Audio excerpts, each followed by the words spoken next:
So I'd like to welcome my next guest, Denise Corson. She is the ATEL Program Coordinator from the Rhode Island Department of Human Services. Welcome, Denise. Welcome. Thank you, Deb, for having me. I'm glad Thank you. Today. So I was going to do my presentation on the ATEL program, which is the Assistive Technology Access. I do two programs, the Adaptive Telephone Equipment Loan Program, and we're also part of a bigger organization called the Assistive Technology Access Partnership, where we try to educate people about assistive technology. So I do have a PowerPoint. Let me see if I can share it. Let's see if it works. We did do a demo. All right, am I up and seeing it? It's coming. I see a black screen. It's coming. I see your cursor moving. All right. There we go. Something's coming. All right, let's see. All right. Ah, yay. So again, I want to just talk a little bit about using assistive technology to improve communication and independent living. So a lot of times people don't know what is assistive technology. Assistive technology is something that supports people with a disability to reach their potential at home, the community, and the workplace. So it can be all different things that help you achieve those goals throughout your home. Some of the things that when we're talking about our older adults is that we have to keep in mind a lot of them do have disabilities and health issues.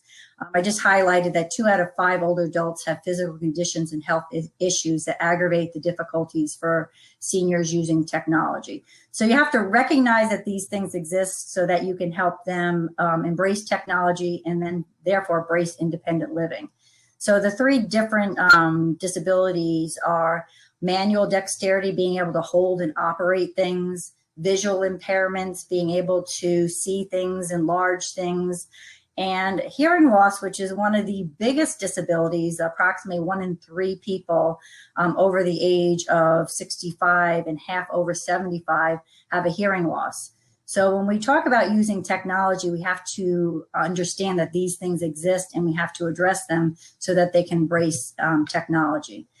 For manual dexterity, being able to use switches, a stylist, some of the people that need to use iPads or iPhones and things like that, using a stylist if they have a shaky hand or they can't touch things, that allows them to use that technology. If somebody can't hold something, being able to use some type of a mount to their tables or their wheelchairs. So even though they might have technology, if they don't recognize that they need additional things to make that operable for them. So that's one of the things to keep in mind about manual dexterity. The next thing is vision. A lot of our older adults have vision loss. Realizing in technology that you can increase font size, you can have a bigger display. There's zoom features, even contrasting colors. Sometimes people just don't see well with black and white, and reversing the colors allows them to see better. Screen readers, there's lots of technologies in smart technology that they can read what's being said on the screen. So if they're unable to see it, they can use applications to read it for them. And one of my favorites is the virtual assistants that are out there everywhere. Using Siri, saying, what time is it, or make a phone call, or what's the weather, or turn on a light, so using virtual assistants like the Google Assistant and Siri allows somebody with vision loss or dexterity issues to be able to operate smart technology. Hearing loss is really where my biggest focus is for our program. And again, I told you it is such a prevalent condition with our older adults. And again, if you see, I have highlighted among seniors, hearing loss is the 3rd most prevalent but treatable disabling condition. So it is very prevalent out there. And with communication, if you can't hear, it's really not a viable solution if we can't address that. So these are some of the issues with hearing loss that I like to bring to people's attention. Because I deal with a lot of older adults that have hearing loss, a lot of them will say, I didn't hear you, but really what they meant was, I didn't understand you.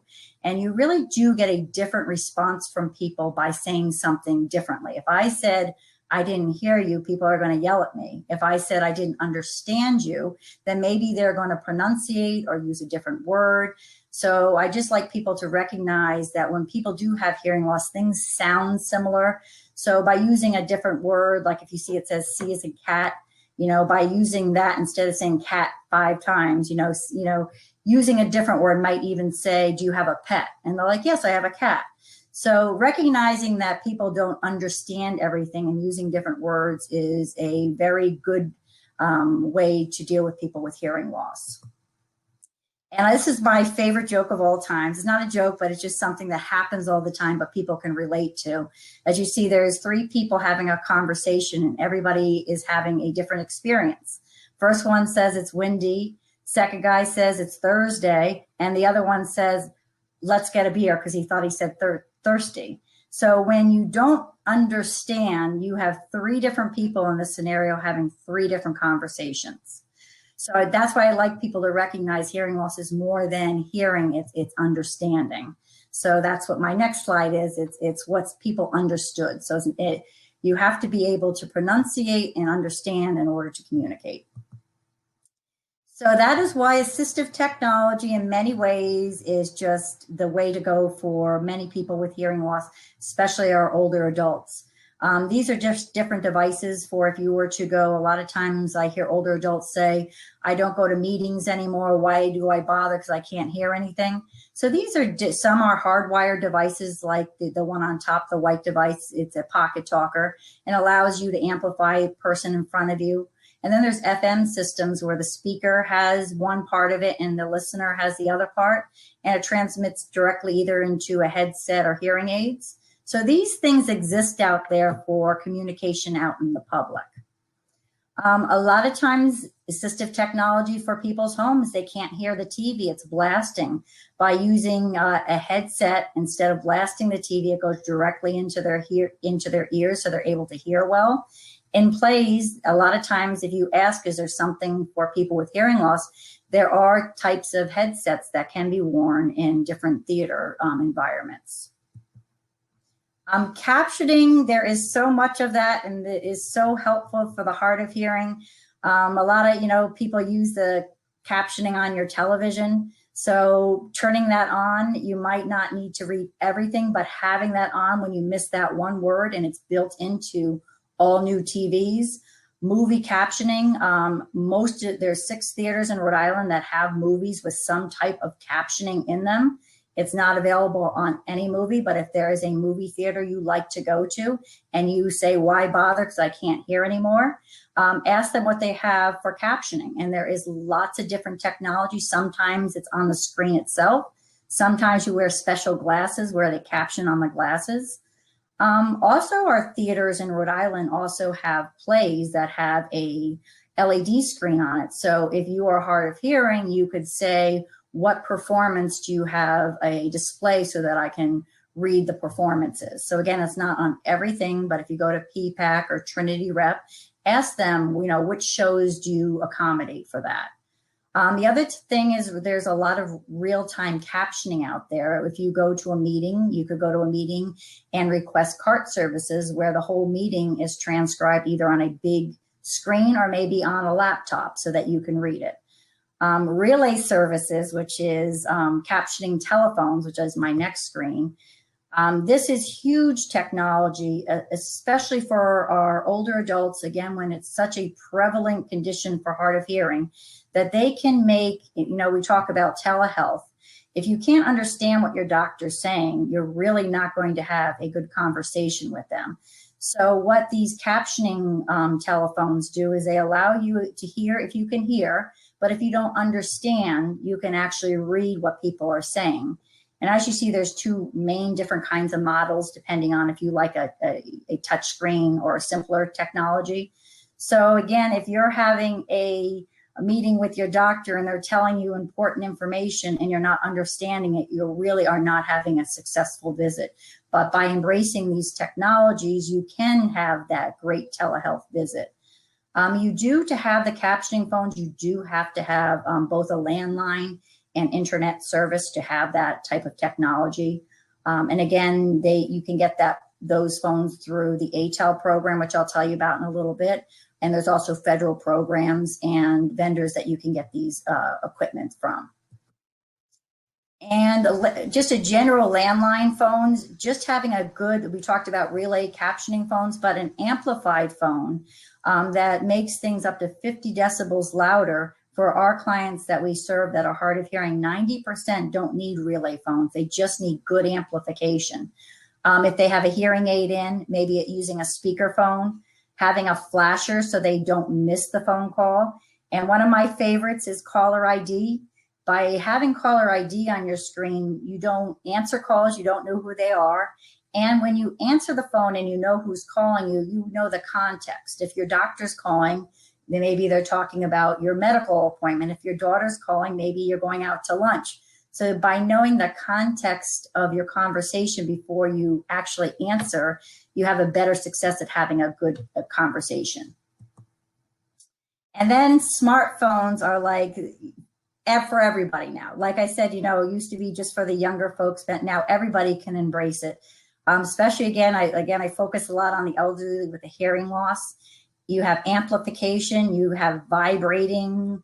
You can have it vibrate if you don't hear it. You can text if you have a hard time understanding it. You can use relay and captioning services through smartphones.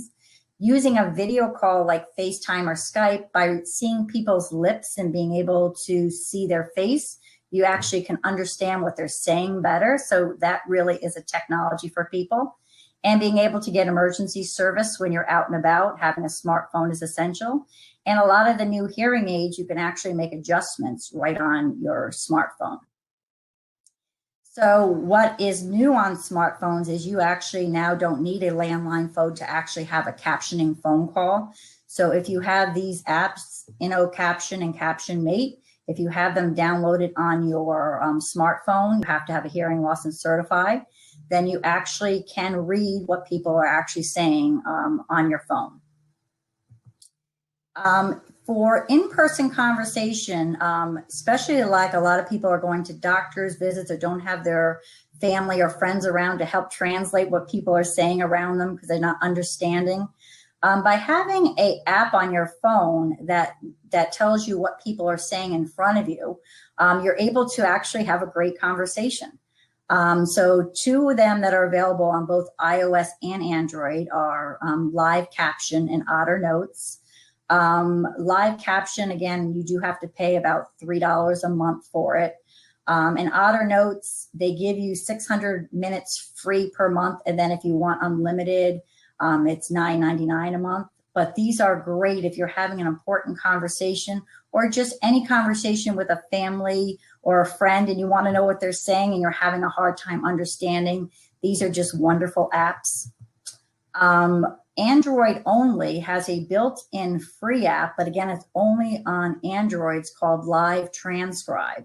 If you download that app, again on an Android, all your in-person conversations can be captioned. And again, no charge for it. It's a built-in accessibility feature on Androids. And then there's the Google Pixel, which is the best phone for somebody with hearing loss because it actually has built-in captioning of everything. So not only do you have the live transcribe for in-person communication, you have live captions, which they will caption your phone calls, a podcast, an audiobook, any sound that your phone will make, this phone will caption for you for free. So there's any additional charges. And they also on the Google Pixel has something called a Google Recorder, which means that it transcribes without getting sent to a third-party site to translate. You actually don't need internet, you don't need data to do it, and it will give you in-person communication. So again, those are on the Google Pixel.